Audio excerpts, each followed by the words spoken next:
Hi everybody, I have a message here from Anonymous. Hi Ollie, I apologize if you've already received this message. I sent you a two-part message about a week ago. You made a video about the second part of the message, but I assume the first part of the message may not have gone through, which is why I am resending the message. You recently made the video, "The Covert Narcissist is Exposed When the Overt Narcissist Dies" for me. I would first like to start off by saying how much the video has helped me and how much I appreciate it. Thank you. I am also writing to ask you if you could please make a follow-up video.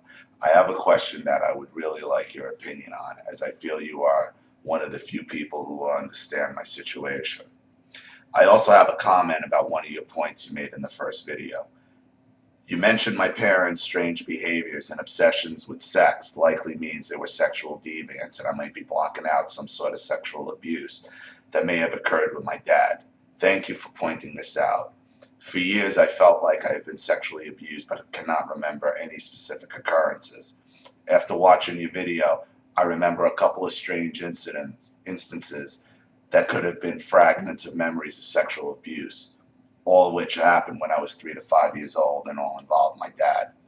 I have one particular memory that involves some sort of strange touching, but I don't think I'm ready to write about it. It definitely makes me wonder though. My dad also used to walk around the house in his underwear all the time, even if it made my brother and I uncomfortable. I grew up very afraid of my father and never knew exactly why. Does this sound like I was being sexually abused? I feel like I was, and I am just repressing the memories. I'm planning on talking to my therapist about all this soon. So yeah, I mean, very likely, regardless of whether he touched you or not, that walking around naked bullshit fucks kids up. And it's a power move, and they do it on purpose, and put on some fucking pants. Put on some fucking pants in front of kids because you're traumatizing them, and you know you're traumatizing them, and that's why he does it. So whether or not he actually physically touched you or not, the fact that he's walking around naked making everybody uncomfortable is sexual abuse enough. So on to my question. My first question has to do with receiving financial help from my father. To make a long story short, my husband, who is from another country, had a family emergency and had to return to his home country for several months. We had anticipated that he would only need to be out of the country for about 2 weeks, but because of unexpected circumstances, he ended up having to stay for about 4 months. We were both college students, but my husband had to take time from school to address the family emergency. I, however, couldn't take off from school during this time. I had originally gone on the trip with him, but had to return home by myself because I couldn't miss more than 2 weeks of classes. The fact that my husband had to stay abroad for several months was a major economic hardship, especially because I couldn't work at that time because I was going to school more than full time, 6 days a week. It wasn't an option for me to get a job without dropping school, which would have messed up my financial aid eligibility and wasn't an option.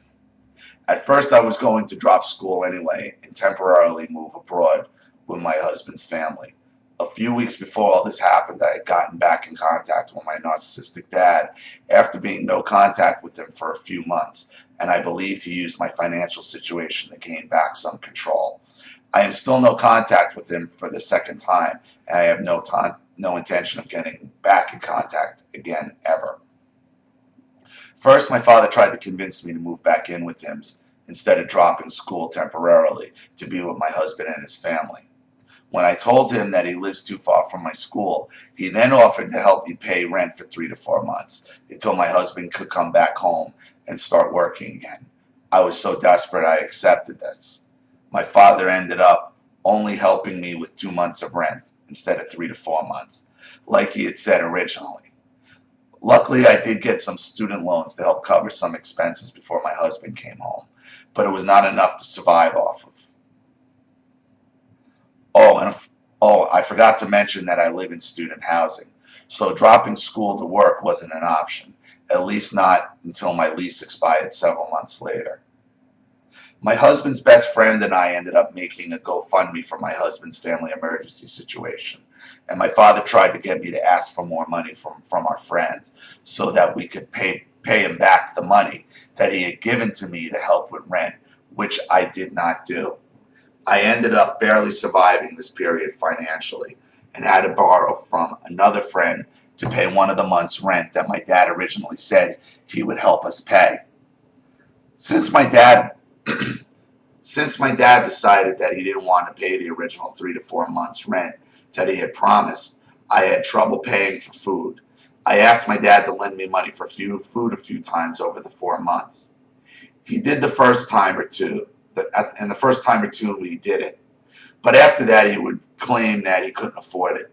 My dad is pretty wealthy and according to him has about $100K in the bank, still from my mom's life insurance money, none of which was given to my brother or I. He definitely had the money to help me buy food, but obviously didn't want to.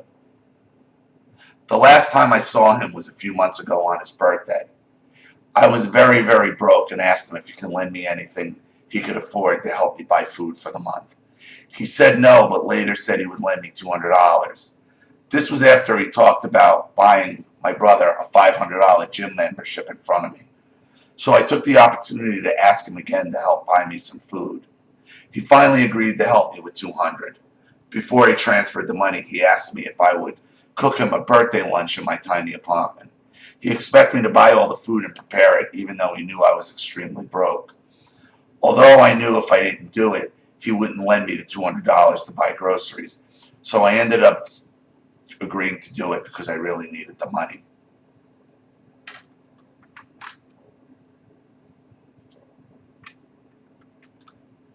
When his birthday rolled around, he asked if he could bring his girlfriend, who is a whole other story. I have told him in the past that I will not tolerate being around her. This is because she once got me alone while my dad was out of town and trash talked my dad the entire time and talked about how much he favors and spoils my golden child brother. This really triggered me because she was aware of the narcissistic dynamic, triggered me by bringing it up, and then played innocent to my dad after I told him about what she had said.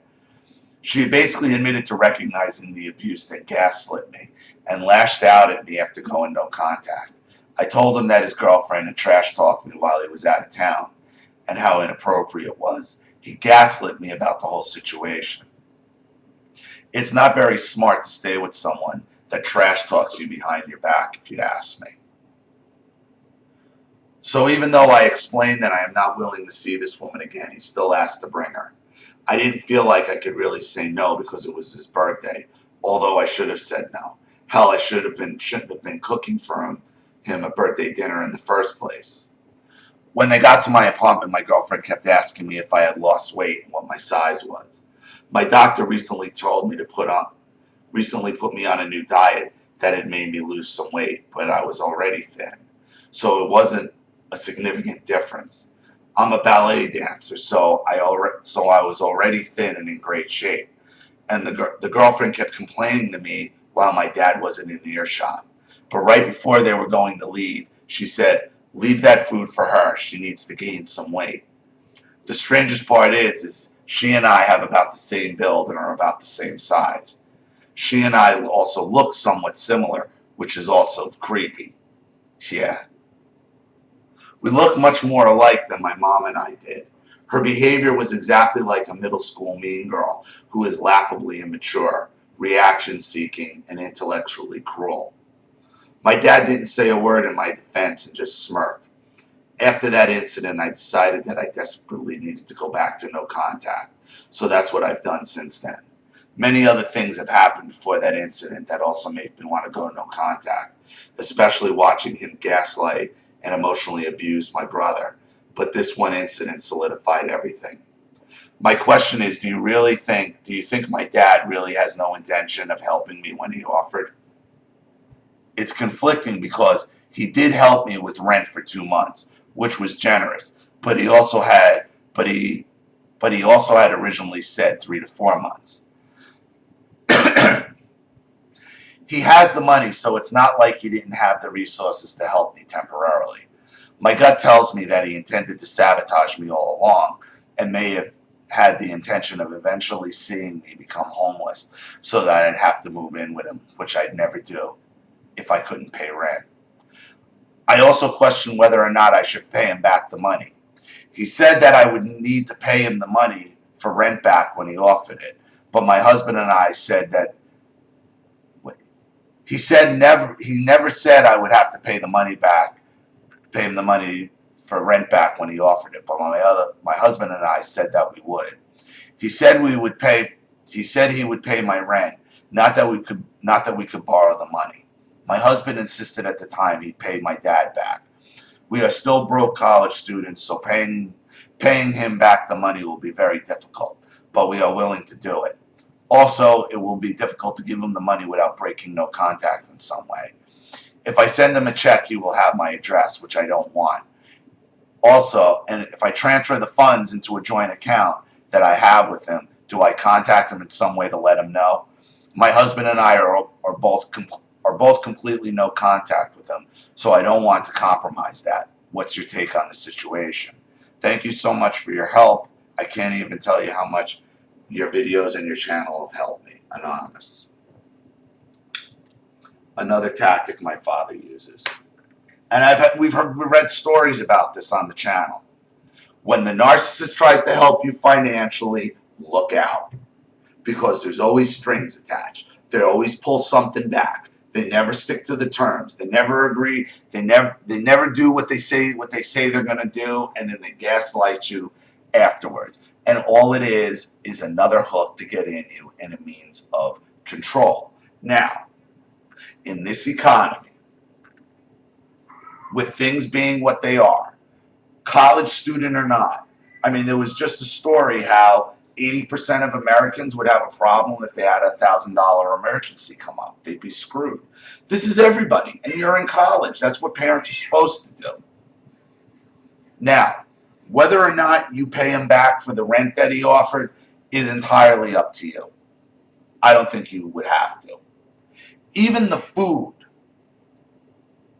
as much as it pains me to say this, he said it was a loan. You should probably try to honor it as a loan as soon as you possibly can. And give it back. And if it were me, I'd pay him back the rent and everything as soon as I can.